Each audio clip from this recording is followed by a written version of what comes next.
Hey, I'm Zach. And I'm Jesse. Are you short on time? Then you're in the right place. You're watching Tesla Time News. Bite-sized. Next on Now You Know. Sponsored by Bior. Or build your own robot kit. Take robotics to the kids level. So, surprise, Jesse. China's industry minister has posted an update on its website adding the Tesla Model X, the Model S, and the Model 3 to its list of exempted items for the state's 10% sales tax. Wait, what?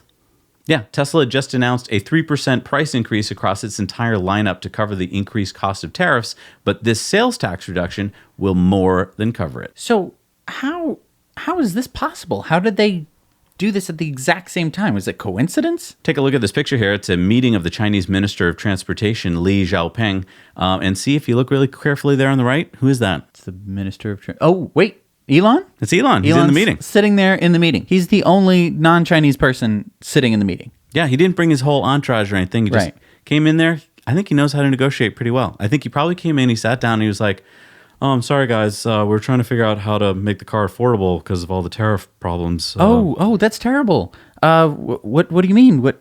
Oh, well, you know, Chinese-American trade tariffs, it's making the cars more expensive. Oh, well, maybe we can do... Dave, what do we got? What can we do? We could put their cars on the website for the sales tax exemption? Yes, that's what we'll do. Elon, don't worry about a thing. We got you covered. 10% state tax. Get rid of that. We don't need that. Yeah, Elon seems to be really good at negotiating in China, as evidenced by the fact that he is the only outside-owned factory in China. It was built practically in a day. Obviously, that's not true, but I mean, it was built extremely fast.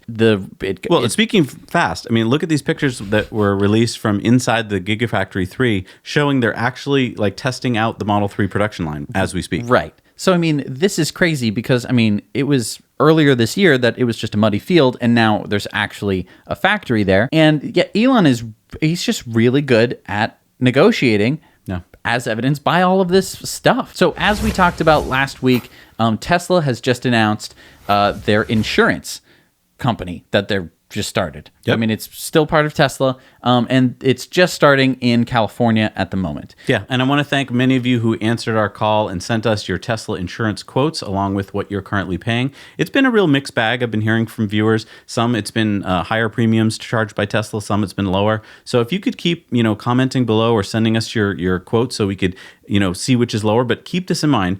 Send us apples to apples. So quite commonly, when you go for a new quote, you're given a certain amount for injury and so forth. Make sure that those numbers line up with what you currently have, or else you're not comparing the same numbers. Right. If you get a much higher property damage, coverage limit, it's going to be more expensive than if you have, a lower one. And it's also important to, are you on a bundled plan with a bunch of other cars, and also maybe like your home and life insurance, because that may also lower your rates. Right. And Tesla currently doesn't offer bundled plans outside of just Teslas. Now, it's important to mention that when there is an accident on Tesla insurance, Tesla's going to have to pay for the accident. They're going to have to pay for the car. But a large portion of the car, about 25% of the car in some cases, is software. If you have, the full self-driving package. So not physically.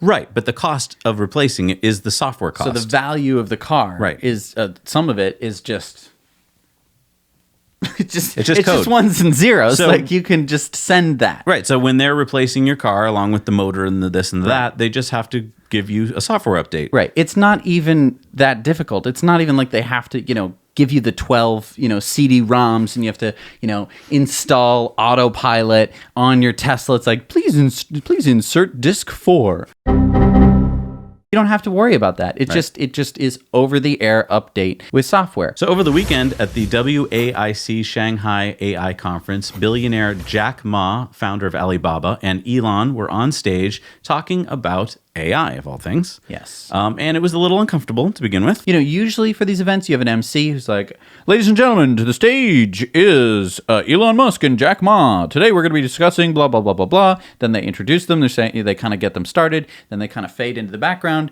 as these two guys talk. And maybe, the MC comes back out to ask some questions, where it seems like they just sort of had like a PowerPoint presentation where they just would point at something and be like, you want to talk about that? Okay, let's talk about that. And it was very hard to kind of get into the discussion because it's just sort of their thoughts. They don't have to answer any sort of question. And it seemed like a mismatched two people because it didn't seem like Jack Ma really wanted to talk about AI. He really kind of just wanted to talk about like prosperity in the next 100 years. Yeah. He hadn't really given it that much thought. Whenever he did talk about AI, he called it Alibaba intelligence.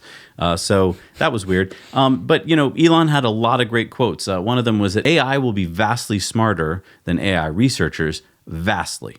So basically, he was saying that, everyone who's thinking about AI today, they're dwarfed by what AI is going to be. Right. And he went on to talk a little bit about Neuralink and how we should become even more sort of cyborgs than we already are. Because he was arguing that, you are a cyborg. You have a little rectangle in your pocket that you interface with. But the interface is kind of dumb because you're using your thumbs and your eyeballs. But it should be, implanted in your brain. The phone is kind of like a part of your body. He said if you forget your phone, it's like a missing limb. He was saying that our inputs are getting faster. We can watch videos and get more information in faster, but getting information out is very slow. He likened it to a tree. He said it'll be like talking to a tree. That's humans trying to talk to AI in the future. Right, because trying to convey information with our mouths, you might be keeping up with us. You might be like, okay, these guys are moving at a fast enough pace.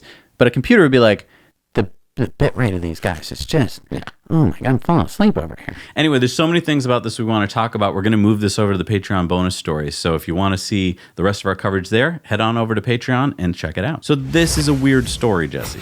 Yes, it is. Hamden, Connecticut mayoral candidate Lauren Garrett was going out to dinner Saturday night in her Model 3, and she was joined by her husband and 2 kids in the family's other car, which happens to be a Tesla Model X. While they're at dinner, a thief stole their Model 3, and when they came out from dinner, they tracked the Model 3 on their app, and they found out that it was a few blocks away. So what did they do? They called the police. No. Wait, they called Batman. Nope. They called Elon? Nope. They got in their Model X, and they decided to track down the thief themselves with their kids in the car. So they were like a few blocks away, and then they called the police, and then they didn't call the police. They just went to where their app said the Model 3 was. And when they got there, they decided to block off the street with their Model X so that the guy couldn't get away. And then the guy decided, hey, I'm just driving a stolen car anyway, so why don't I just smash into everybody? Smashed through the cars, drove away. Then they called the police. By the time they got to the car a couple blocks away, the guy had fled. All the cars are now smashed up. So the moral of the story here is call the police, let the police do their job. And use PIN to drive. Oh, yes. PIN to drive. This would all not have happened if you had PIN to drive. Let's talk about PIN to drive for a second. All Teslas have this feature called PIN to drive. This is where you get in your car, and before you can put it in drive, even if you have the key fob and your key card and your phone, you still will need to enter in a PIN code to drive the car. Right. So even if a thief somehow, clones your fob, or he steals your phone, or he takes your key card at gunpoint, he won't be able to drive the car away. How did they get her car, by the way? We don't know, because they didn't catch the guy, because he fled. Let's go back to the reenactment of the scene here. Your car's been stolen. You're kind of upset. I can relate to this. I would want to track this guy down, and I would want to beat the crap out of him, right? I totally get it, except he could be armed. It's true. He's got your car, which he doesn't care about, so he'll just use it as a battering ram. And it's a good battering ram. And you've got your children in your car. Right. And you're like, come on, kids, this will be fun. It's Saturday night. The kids were egging him on. Oh, you think come on, Dad, get him!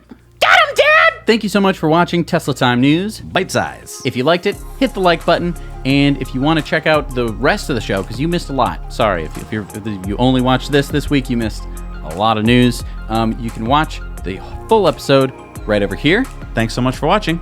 Now you know. Thanks so much for watching Now You Know. We work hard to bring you videos about things that we think you'll find useful, but we need to know from you what you want to see, so leave your comments below. Also, don't forget to go over to our Patreon page, where for as little as $1 a month, you can watch our Patreon bonus story every week on Tesla Time News. Thanks again. We'll see you soon.